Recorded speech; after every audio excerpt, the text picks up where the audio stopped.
Le premier Genèse, chapitre 45, versets 25 à 28.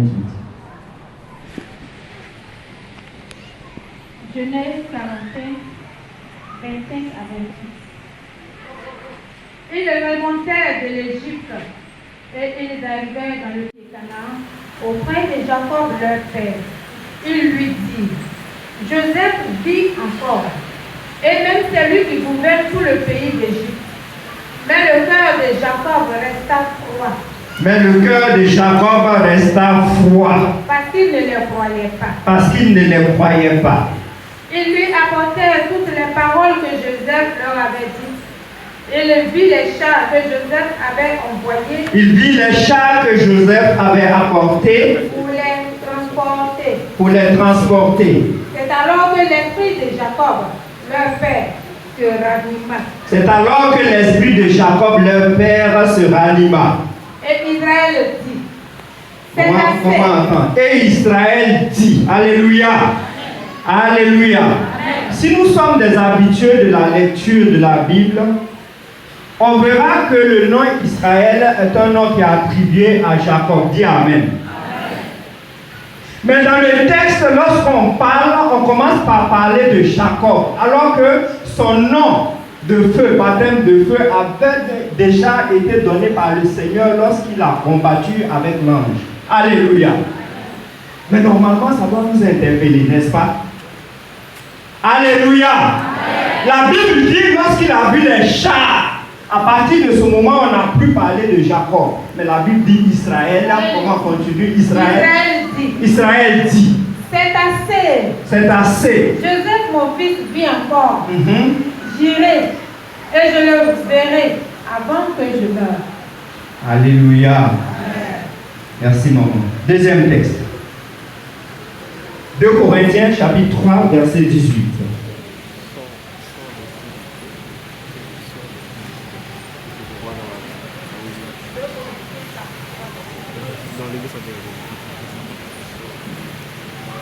« 2 Corinthiens, le chapitre 3, verset 18.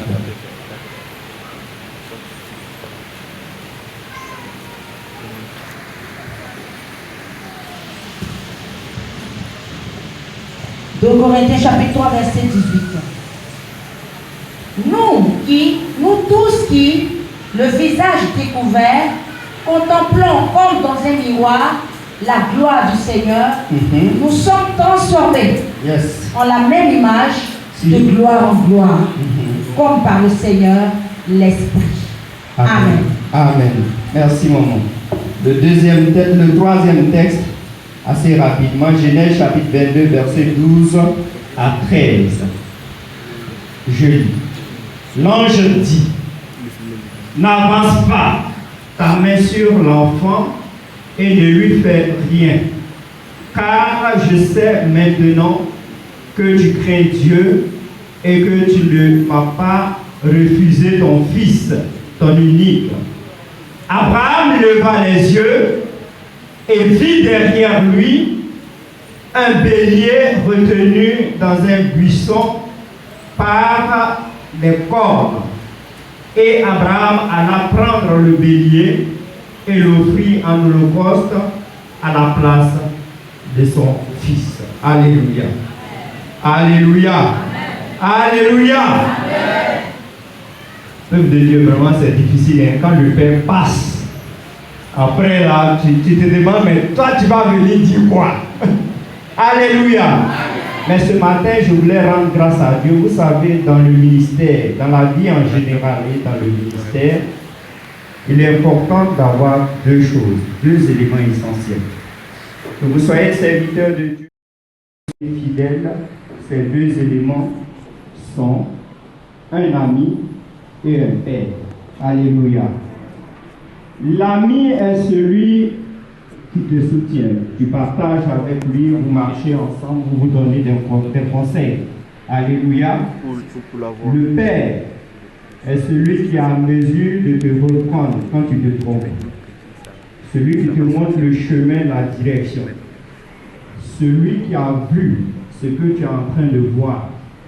Celui qui a déjà marché sur les pas, les traces du Seigneur et qui te tient par la main pour te faire entrer. Alléluia. Je suis convaincu que chacun de nous, nous avons nos amis. Nous avons un ami particulièrement dans notre marche, soit dans la vie, soit à la suite de Jésus. Alléluia. Mais je suis heureux ce matin que nous vous sommes réunis ici, nous puissions trouver en la personne du leader de cette mission, notre Père. Alléluia. Papa, ce matin, on voulait encore te dire merci. Merci d'abord pour ton amour. Pour ton amour. Merci pour ton humanité. Merci pour le chemin que tu nous montres. Merci pour ton abnégation au travail. Merci parce que tu es un exemple pour la jeune génération que nous sommes. Que le Seigneur, le Dieu qui t'a mis là, le Dieu que tu sers, préserve ta santé. Que le Dieu que tu sers préserve ta famille. Que le Dieu que tu sers soit avec toi jusqu'à la fin. À un moment aussi, nous voulons dire merci, parce que à côté d'un grand homme se trouve une grande femme. Je crois que si le ministère va de l'avant, c'est aussi en partie grâce à l'aide que le Seigneur a mis auprès de lui. C'est pourquoi je voulais demander qu'on acclame le groupe pastoral sur la fin. Qu'on acclame le groupe pastoral de nos parents spirituels. Merci maman. Merci papa. Alléluia. Alléluia. Alléluia. Bien-aimés, ce matin, nous voulons parler sur la présence de Dieu. La présence de Dieu. Je voulais dire déjà merci à la servante de Dieu qui nous a introduit depuis le début de ce culte dans la présence de Dieu. Et quand on est dans la présence de Dieu, vous avez vu ce qui s'est passé. Il n'y a rien de hasard. Ce n'est pas fortuit. Alléluia. Bien aimé, il n'est pas facile de donner une définition de la présence de Dieu. Il n'est pas facile non plus de donner une définition de sa propre présence devant Dieu. Alléluia. Mais ce qu'on peut dire, Dieu est toujours présent en moi en qualité de créateur, en qualité de providence et de Père. Dieu, tout est présent à Dieu. Rien n'échappe à Dieu. Notre être, notre pensée, nos activités, nos imaginations, tous nos rêves, nos sentiments, nos volontés, Dieu connaît tout.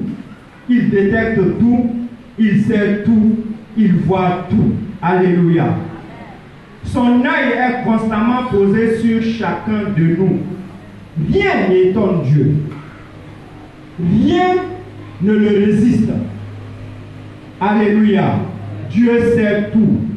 Il est seulement lent à la colère et il est fidèle à ses alliances. Lent à la colère pour que nous changions, que nous venions à lui. Alléluia. La présence de Dieu, c'est se recueillir. C'est être à l'écoute du Seigneur qui nous habite. C'est écouter le Seigneur qui parle en nous par la conscience. Avoir la présence de Dieu, c'est se référer constamment à lui dans sa parole. Alléluia. En tout temps, dans la joie comme dans la peine. Est-ce que quelqu'un m'entend?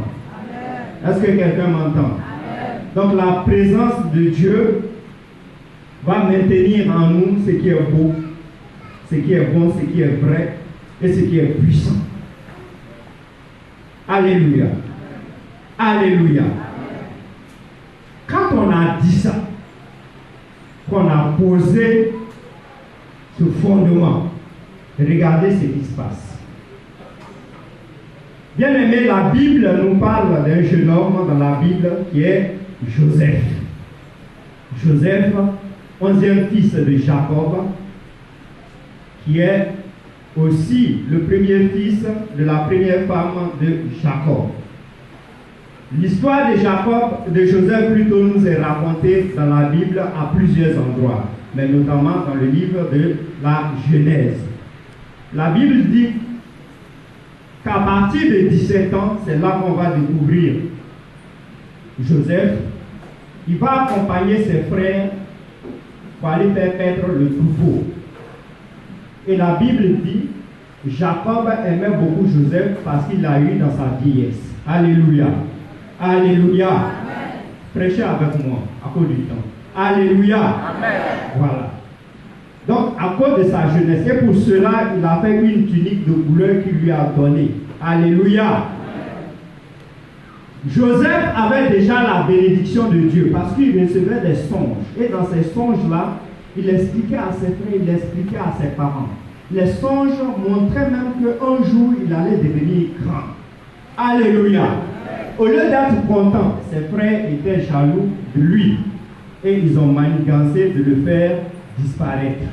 La Bible dit qu'un jour, alors qu'ils étaient allés faire paître les troupeaux, ses frères vont l'attraper et vont vouloir le tuer. Alléluia. Ruben va dire non, ne le tuons pas. Mettons-le plutôt dans une citerne. Il avait pour intention de venir le libérer après. Mais alors qu'il s'était éloigné, des marchands d'esclaves passant par là, Judas va dire, on n'a qu'à vendre Joseph aux marchands d'esclaves. Et c'est ce qui fut fait. Lorsque Ruben est revenu, Joseph avait déjà été vendu et Joseph a été déporté en Égypte, où il va être vendu par les marchands d'esclaves là à Potiphar. Voici comment Joseph arrive en Égypte. Joseph, par la main de Dieu qui était sur lui, va prospérer. Potiphar va le prendre et après il va aller en prison. De la prison, il va devenir le premier ministre en quelque sorte de l'Égypte. Alléluia. Alléluia. Voici le contexte dans lequel se situe notre premier texte. Donc le texte que nous avons lu, quand Joseph était en Égypte, il a envoyé ses frères. Ses frères sont venus et il a envoyé ses frères pour aller appeler, pour aller prendre leur papa. Alléluia. Bien aimé, l'histoire de Joseph ressemble beaucoup à l'histoire de beaucoup d'entre nous. Alléluia. Nous vivons des situations aujourd'hui. Pour autant, on a reçu une révélation du Seigneur disant qu'on va être meilleur demain. Mais ce qu'on vit aujourd'hui, je vous assure, quand tu t'assois et que tu réfléchis, tu dis, mais est-ce que ce que Dieu m'a dit, c'est vrai? Alléluia. Alléluia. Au moment où Joseph était en train d'être vendu, au moment où Joseph était maltraité par ses frères, était jalousé par ses frères, cela n'a pas empêché le décret de Dieu d'être décret de Dieu. Je vais dire à quelqu'un, ce que tu vis aujourd'hui ne va pas empêcher le mandat de Dieu de s'accomplir sur ta vie. Ce n'est pas possible. Alléluia. Aujourd'hui, peut-être que tu traverses des moments difficiles. Aujourd'hui, peut-être tu dors dans une maison. Quand il pleut, l'eau rentre. Aujourd'hui, peut-être que tu dors sur une lit, sur un lit où il n'y a pas de drap. Mais cela ne détermine pas ou ne constitue pas un frein au mandat de Dieu sur ta vie. Alléluia. Alléluia. Alléluia. Alléluia. L'homme ne se définit pas par rapport à ce qu'il est actuellement. L'homme ne se définit pas par rapport à ce qu'il est actuellement. L'homme se définit par rapport à ce qu'il pense et par rapport à ce que Dieu pense de lui. Est-ce que quelqu'un m'entend? L'homme se définit par rapport à ce que Dieu pense de lui et par rapport à ce que Dieu a prévu pour lui. Dis-moi Amen. Dis-moi Amen. Dis-moi amen. Ce que Dieu pensait de Joseph, il lui a communiqué ça depuis longtemps. Dans les songes, dans les rêves. Alléluia. Mais ce matin, comme je l'ai dit, ce que tu vis ne va pas annuler la pensée de Dieu sur toi. Alléluia. Alléluia. Tu vas arriver à ta destinée glorieuse. Dis amen. Je dis, tu vas arriver à ta destinée glorieuse. Tu vas arriver à ta destinée glorieuse.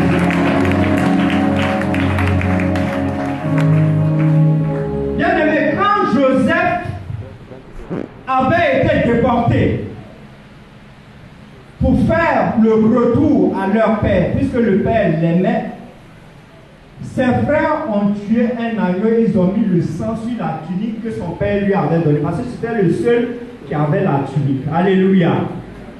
Quand ils sont allés, ils ont dit que des bêtes féroces l'ont dévoré. Voici la preuve. Alléluia. Joseph est vendu en Égypte. Joseph est acheté par Potiphar. Mais parce que la main de Dieu était sur Joseph, parce que Joseph était dans la présence de Dieu, ce que Joseph touchait dans la maison de Potiphar prospérait. Potiphar lui a confié la gestion de sa maison, à l'exception de sa femme. La Bible dit, sa femme venait régulièrement le tenter. Mais parce que Joseph avait la crainte de Dieu, il repoussait la femme de Potiphar. Et un jour, elle va prendre la robe de Joseph pour l'accuser de façon injuste. Je vais ouvrir une parenthèse. Alléluia. Bien-aimé, la tunique que les frères ont présentée à Jacob, la robe de Joseph que la femme a présentée comme preuve, ce sont des pièces à conviction. Alléluia. Mais je vais dire à quelqu'un ce matin, une pièce à conviction n'est pas forcément synonyme de vérité. Une pièce de conviction n'est pas forcément synonyme de vérité. Je vais prendre un exemple. Votre porte-monnaie est une pièce à conviction. Normalement, quand on sort le porte-monnaie, il est censé y avoir de l'argent dedans. Mais il peut arriver qu'il n'y a pas 5 francs dedans. Alléluia. Est-ce que quelqu'un comprend? C'est comme votre compte en banque. Pour ceux qui ont des comptes, ils savent. Tu as un compte en banque, dans l'entendement général, tu as de l'argent dedans. Mais le fait d'avoir un compte inscrit en ton nom ne veut pas dire forcément que tu as de l'argent dedans. Donc je répète à quelqu'un, une pièce à conviction n'est pas forcément synonyme de vérité. Est-ce que quelqu'un m'entend? Est-ce que quelqu'un m'entend? Est-ce que quelqu'un m'entend? Bien aimé, on ne choisit pas forcément de croire aux pièces à conviction. Ce que je veux dire, un homme de foi ne marche pas selon les pièces à conviction. Un homme de foi marche selon le témoignage de l'Esprit. Alléluia. Alléluia. L'Esprit va te convaincre de croire en quelque chose et tu crois. La pièce à conviction peut être fabriquée dans les usines de l'enfer pour t'accabler, pour te salir. C'est possible. La pièce à conviction peut être montée de toutes pièces pour te discréditer. La pièce à conviction peut être montée de toutes pièces par le monde occulte pour t'empêcher de rentrer dans ta bénédiction. Alléluia. Alléluia. J'ai une bonne nouvelle pour quelqu'un ce matin. J'ai dit j'ai une bonne nouvelle pour quelqu'un ce matin. Le Seigneur dit il a effacé l'acte dont les ordonnances nous condamnaient. Alléluia. Alléluia. Il a effacé l'acte dont les ordonnances nous condamnaient. Alléluia. Oui, bien aimé, il y a un acte qui était là. C'est une pièce à conviction. Il y a un acte qui était là. C'était une pièce à conviction. Peut-être que tu n'arrives pas à enfanter. Bien-aimé, c'est une pièce à conviction.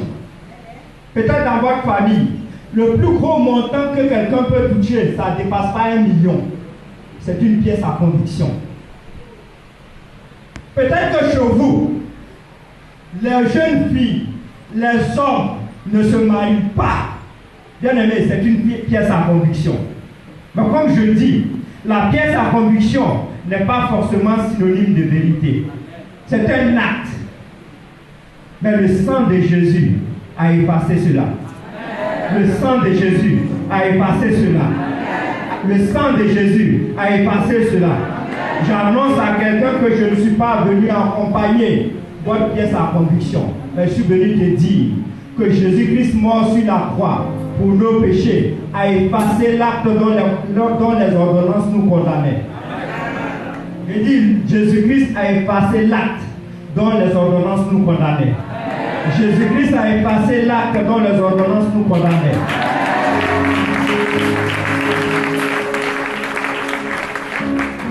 Ma prière ce matin, c'est que quelqu'un soit justifié. Ma prière ce matin, c'est que quelqu'un soit justifié. Bien-aimé, dans ta famille, on t'a accusé injustement. Dans ton travail, on t'a accusé injustement. On a même fait une caricature qui est collée à ta peau de façon injuste. Tu es là, tu dis, mais je vais faire comment? Je n'ai pas de preuve. Je n'ai rien. Joseph n'avait pas de preuve. Joseph n'avait pas de preuve. La femme de Potiphar avait une preuve en main. La femme de Potiphar faisait partie de la classe noble. Qu'est-ce que l'esclave va dire? Je vais dire quoi? Mais dans de pareilles circonstances, mon seul recours, c'est Jésus-Christ de Nazareth. Le seul recours, c'est Jésus-Christ de Nazareth. Le seul recours, c'est la présence de Dieu en nous. Alléluia. Alléluia. Alléluia. Bien-aimé, écoute. Les frères de Joseph ont manigancé pour le vendre. Mais le Seigneur les a utilisés pour élever Joseph.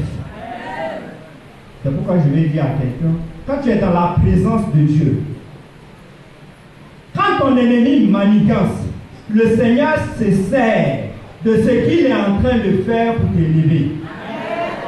Vous n'avez pas bien entendu. Le Seigneur utilisera tes ennemis, bien-aimés, pour préparer ce qu'il a prévu pour toi. Il va les utiliser pour que ce qu'il a prévu là arrive à son accomplissement. Si le frère de Joseph savait qu'en le vendant, il allait devenir premier ministre, peut-être il n'allait jamais le vendre. Alléluia. Mais c'est comme ça, si tes ennemis savaient, quand te combattant, c'est toi qui vas faire la fierté de la famille, ils n'allaient pas te combattre. Est-ce que je parle à quelqu'un? Est-ce que je parle à quelqu'un? Bien-aimé, le Seigneur va utiliser tes ennemis. Ils vont devenir des salariés pour que toi tu sois élevé. Alléluia. C'est pourquoi le psaume dit, oracle du Seigneur, mon Seigneur, siège à ma droite. Je ferai de tes ennemis le marchepied de ton trône. Alléluia. Le Seigneur fait de tes ennemis le marchepied de ton trône. Il n'a pas dit de ton ennemi, il dit de tes ennemis. Donc tes ennemis peuvent être nombreux, alléluia. Mais s'ils sont nombreux, ne crains pas. Plus tes ennemis sont nombreux, plus la hauteur à laquelle le Seigneur t'amène est élevée. Alléluia. Est-ce que quelqu'un m'entend? Plus tes ennemis sont nombreux, parce qu'ils se servent d'eux comme des marchepieds. Or, les marchepieds nous permettent de monter dans la présence du Seigneur. Donc, plus ils sont nombreux, plus l'échelle est élevée, plus tu montes très haut dans la présence du Seigneur. Alléluia. Donc, ne crains pas. Ils ne peuvent rien faire. Ils ne peuvent que te combattre. Mais le Seigneur choisit leur combat pour t'amener là où tu dois être. Alléluia. Alléluia. Alléluia. Alléluia. Je me sers de la vie de Joseph pour parler de la présence de Dieu. Joseph arrive en Égypte. Joseph devient le deuxième homme de l'Égypte après le roi. Il est chargé de gérer les entrepôts pendant des années d'abondance et de vendre la nourriture pendant les années de sécheresse. C'est lui qui supervise tout ça. Alléluia. Alléluia. Il y a un adage qui dit nous sommes tous la même chose. Bien aimé, c'est pas vrai. Il y a des gens qui portent en eux l'ADN de la transformation. Et ça, c'est Dieu qui fait ça. Quand tu es dans sa présence, il te donne les moyens, la capacité de la transformation. Alléluia. Alléluia. Où je vais en venir? Il y a tellement d'enseignements, mais je vais nous amener quelque part. Joseph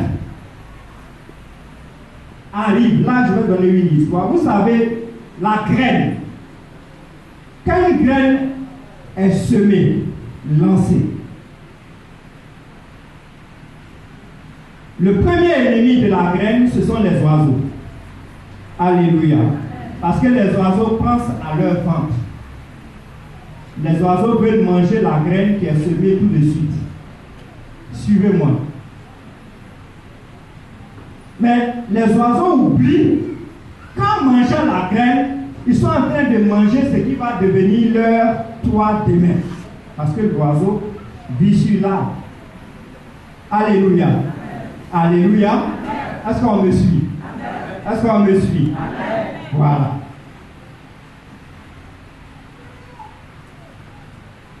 Donc, quel est le rapport avec notre texte? Le rapport, Joseph a été vendu, il a été la graine qui a été lancée. Ses frères sont l'image des oiseaux.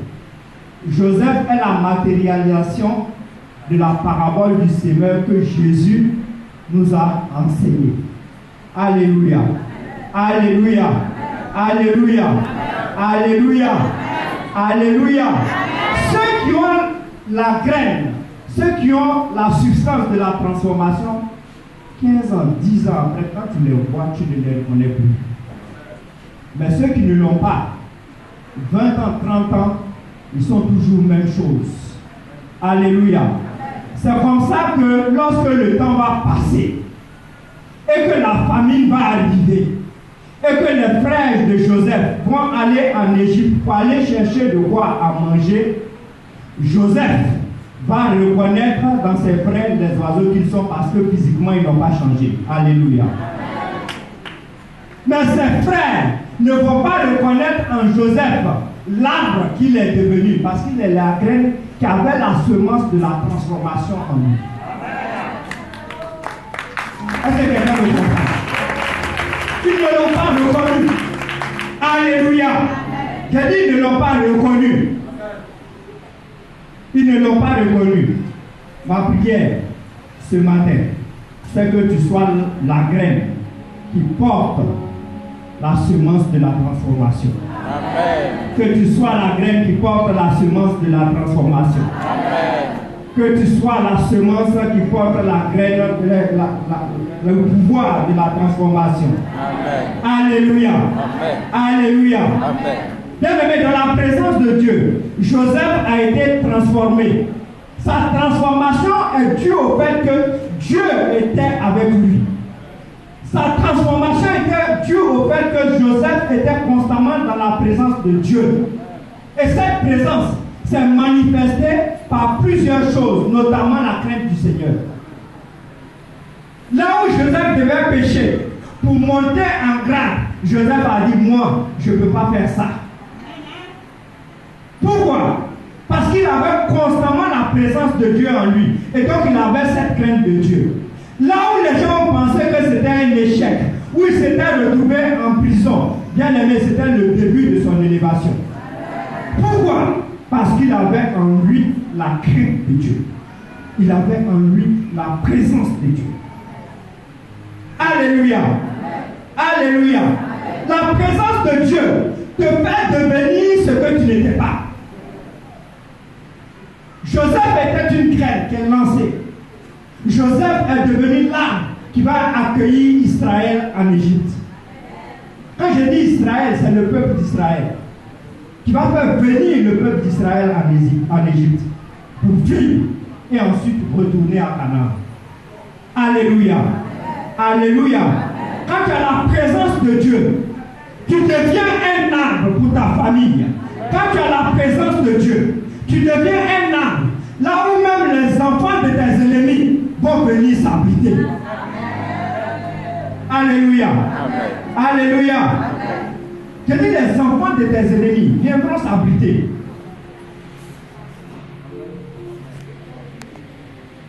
Est-ce que quelqu'un m'entend? Est-ce que quelqu'un m'entend? Est-ce que quelqu'un m'entend? Aujourd'hui, tu peux manquer de tout. Tu peux manquer de quelque chose d'important. Mais comme je dis, ça ne détermine pas ce que Dieu a prévu pour toi. Alléluia. Alléluia. C'est comme ça que Joseph avait besoin de son père. Donc après s'être montré à ses frères, Joseph avait besoin de son père, avait besoin de sa famille. Il envoie ses frères pour aller chercher le père et toute la famille qui se trouve à Canaan. Ses frères disent, si on va qu'on parle, il ne va pas nous écouter. Alléluia. Joseph dit, bon, prenez les chars. Quand vous allez partir, parce que vous n'avez pas les moyens de vous acheter des chars, quand vous allez partir, quand il va voir les chars, il va croire. Alléluia. Donc ses frères partent. Ils prennent les chars, ils s'en vont. Et effectivement, quand ils vont et qu'ils disent à leur père que Joseph est vivant, leur père ne croit pas. Alléluia. Il ne croit pas. Parce que quelque chose était mort en lui. La mort de Joseph avait endormi Israël qu'il était. Alléluia. Mais la Bible dit, lorsqu'ils l'ont invité dehors, qu'il est arrivé, quand il a vu les chars, la Bible dit, son côté Israël s'est réveillé. Alléluia. Je vais dire à quelqu'un ce matin, la présence de Dieu va te révéler ce que tu es. Quand tu es dans la présence de Dieu, tu es révélé. Ce que tu es en réalité se révèle. C'est pourquoi la Bible va dire, nous tous, qui le visage découvert, contemplons comme dans un miroir la gloire du Seigneur, nous sommes transformés en la même image de gloire en gloire, comme par le Seigneur l'Esprit. Alléluia. En méditant, je me suis dit, mais c'est quel miroir ça? La présence de Dieu est comme un miroir. Normalement, nous tous, nous avons des miroirs. Quand nous regardons dans le miroir, nous devons nous voir tels que nous sommes. Mais bien aimé, quand tu es dans la présence du Seigneur, que tu regardes dans ce miroir qui est la présence du Seigneur, ce n'est pas ton image actuelle que tu vois. L'image que tu dois être, c'est ce que tu vois dans ce miroir. Alléluia. Et l'image que tu dois être, c'est l'image de Jésus-Christ de Nazareth. Donc la présence de Dieu va te révéler l'image que tu dois être en vérité. Et cette image-là, c'est l'image de Jésus-Christ de Nazareth. Alléluia. Alléluia. Alléluia. C'est pourquoi quand tu es malade, ne t'inquiète pas, rentre dans la présence du Seigneur. Quand tu n'as rien, ne te demande pas, rentre dans la présence du Seigneur. Quand tu vis des difficultés, rentre dans la présence du Seigneur. Pourquoi? Parce que l'image que tu vas voir, ce n'est pas l'image de toi malade, mais c'est l'image de toi guéri.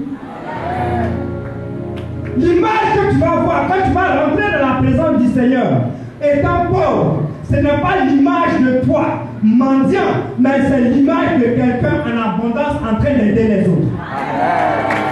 Rentre dans la présence du Seigneur. Rentre dans la présence du Seigneur. Elle est très importante, la présence du Seigneur. Alléluia. Alléluia. Alléluia.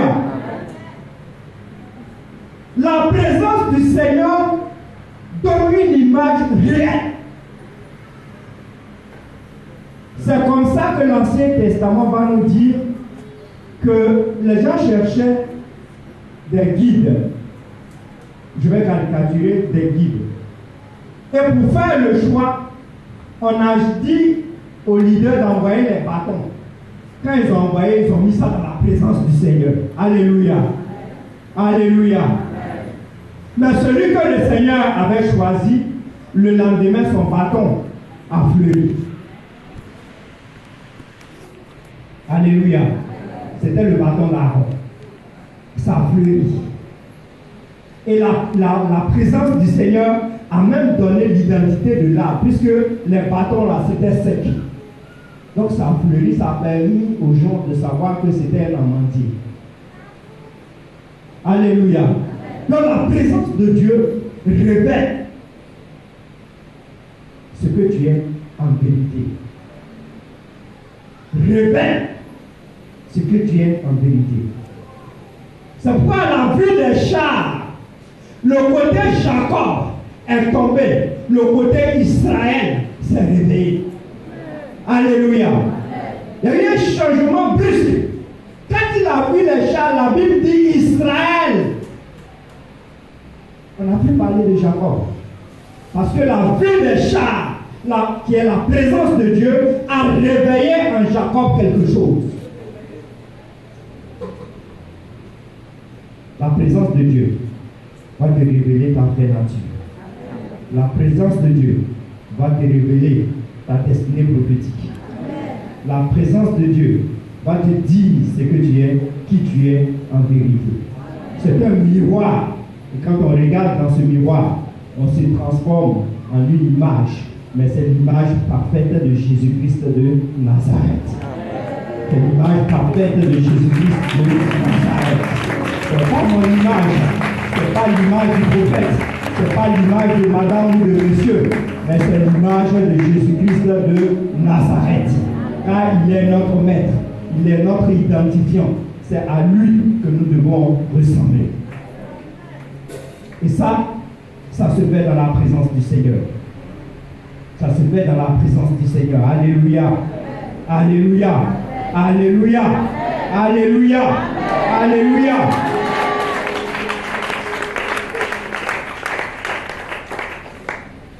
Bien-aimé, dans la présence du Seigneur, il y a tellement de choses. Je dis bien, la présence du Seigneur est comme un miroir. Quand tu regardes, en même temps que tu peux voir l'image, en même temps tu peux voir derrière toi. C'est vrai ou c'est vrai? C'est vrai, non? Alléluia. C'est vrai? C'est vrai? C'est pourquoi la Bible dit que notre père dans la foi, Abraham, est monté avec l'enfant pour le sacrifice. Et la Bible dit que lorsqu'il est monté et qu'il a regardé devant lui, il a vu derrière lui.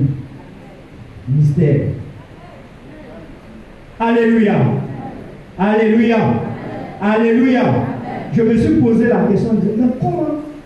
Ça dit que tu montes et puis attends, tu es concentré, tu regardes devant toi et bien comment tu. J'ai compris que Abraham étant dans la présence de Dieu, il était dans la présence de Dieu et la présence de Dieu lui a permis de voir ce qui devait être utilisé pour le sacrifice. Alléluia. Alléluia. Alléluia. Alléluia. Quand tu es dans la présence de Dieu, ce que tu cherches ou tu as cherché pendant longtemps, tu vas te rendre compte que quand tu arrives dans la présence de Dieu, cette chose-là t'attend là-bas.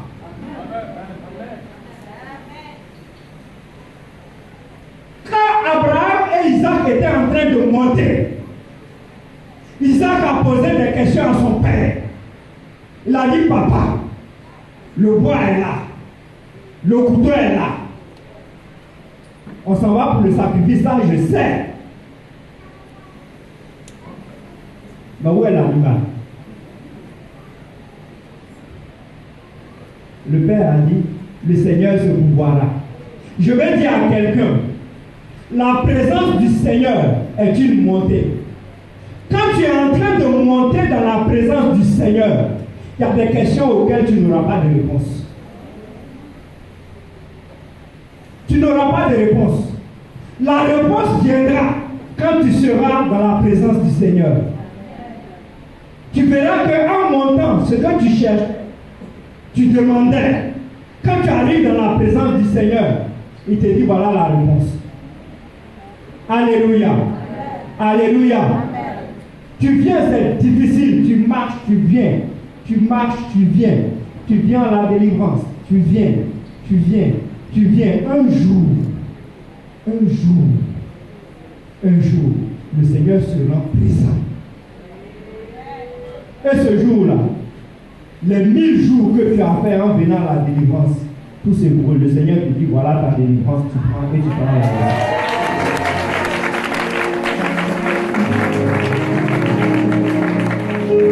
Oui, bien aimé, dans la présence de Dieu, Dieu vient te révéler ce que tu dois être, c'est-à-dire l'image parfaite du Christ. Et Dieu vient aussi te donner ce que tu cherches dans sa présence. Il vient te donner cela. Alléluia. Amen. Alléluia. Amen. On va prendre le chant. Que ta présence en moi devienne réelle.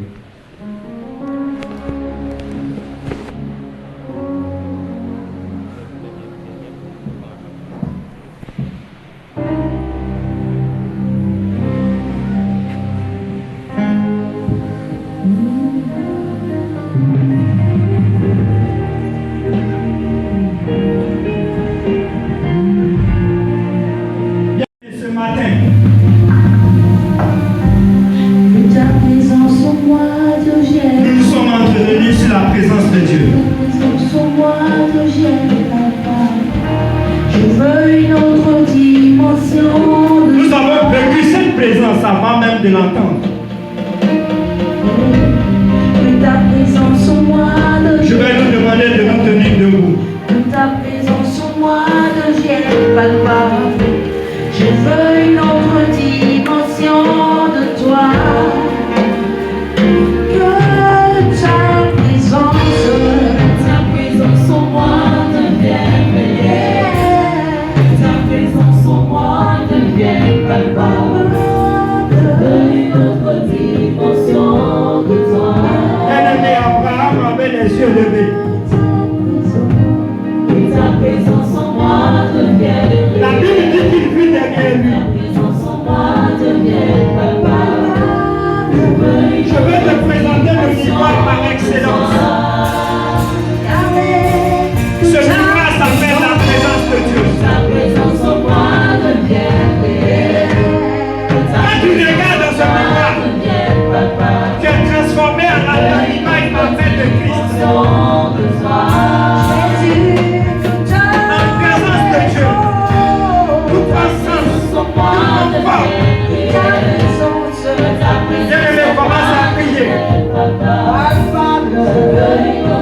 Demande au Seigneur de t'introduire dans sa présence. Que sa présence reste avec toi. Que te fasse passer à une autre dimension.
que la vraie réussite dépend de la présence de Dieu.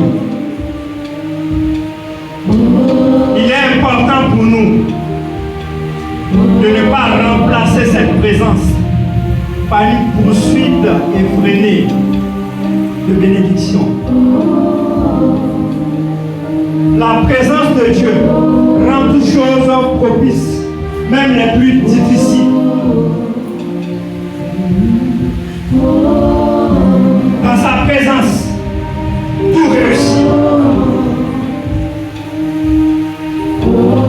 Mais dans sa présence, tout ce qui va être fait contribue à la réalisation du plan parfait de Dieu. Pour nous-mêmes, mais aussi pour l'humanité tout entière. C'est pourquoi tout au long de notre vie, laissons-nous envahir par son amour. Laissons-nous envahir par sa bonté. Laissons-nous envahir par la miséricorde de Dieu. Nous sommes le temple où la présence de Dieu est appelée à être permanente. La dimension Je du vous appelle toucher, à être conscient de cela. dimension du toucher.